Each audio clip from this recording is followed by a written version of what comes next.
smartphones and the role that they play, whether they are positive or negative, or do they contribute to bullying, are they disruptive in class? How do you control them? Anything you want to talk about smartphones is useful. I remember actually when they kind of came into fashion. When our oldest was in school, he's now 30 years old, and he teaches school in Chicago Public Schools. He's a 6th grade teacher.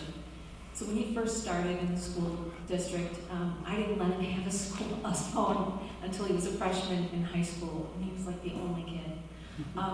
And when they first came into being and then became, the tool to link you into the internet, the World Wide Web, and all of that, it was like having the Library of Congress on your phone. Wow, what an asset, what an incredible thing, and that's great. But as time went on, and as they became more prevalent, and as the age for their use became younger, my observation is that their inappropriate use became more prevalent. And I will tell you that about 90% of the HIB things that we look at as a school district involve cell phone use.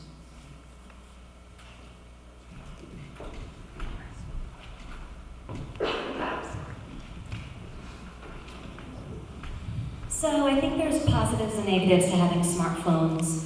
My husband and I held out as much as we could, for as long as we could, giving our son a smartphone. He is now a middle schooler, and we thought it was time simply because he is coming home a whole hour earlier than my husband and I, really me, before I get home to work. So he needs to be able to communicate. Is he home safely? Is he staying after for an extracurricular activity? Those type of conversations. There were experiences when he was in 5th grade that there was problems with his scheduling and I couldn't get a hold of him. So in that sense, that's definitely a positive, that I'm able to get a hold of my son when I need to.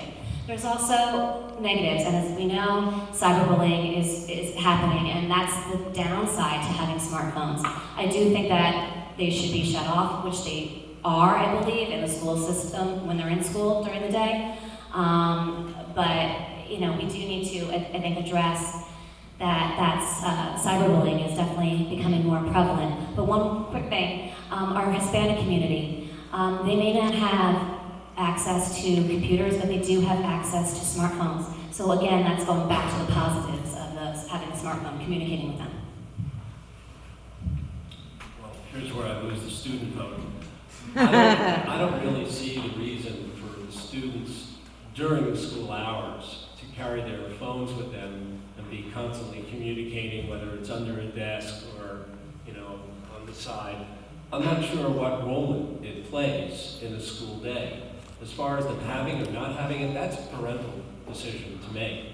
One that I didn't have to make, because when my kids were in 6th grade, we didn't have smartphones. But I'm not sure, to me, that there's a place for the smartphone during the school hours. And I, like Nancy, having been on the board and having to go through every 2 weeks the cyberbullying, I couldn't believe how mean some of this stuff is. And I'm not sure I want that going on during the school hours.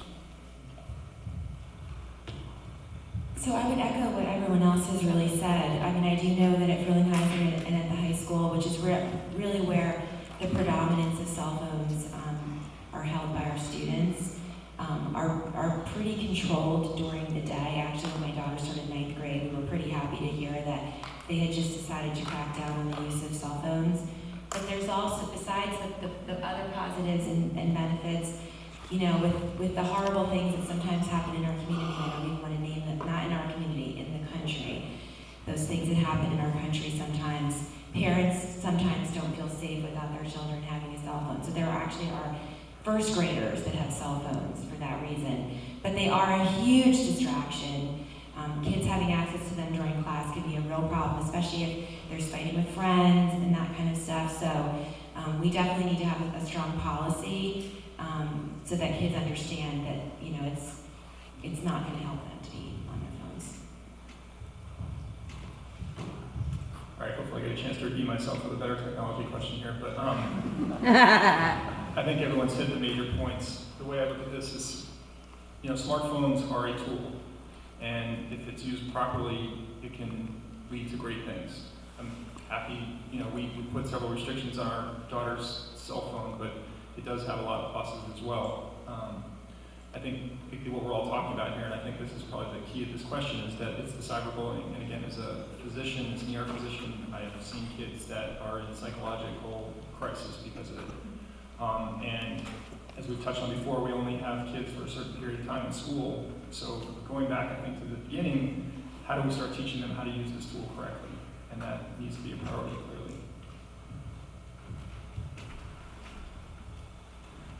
Okay, the next question is for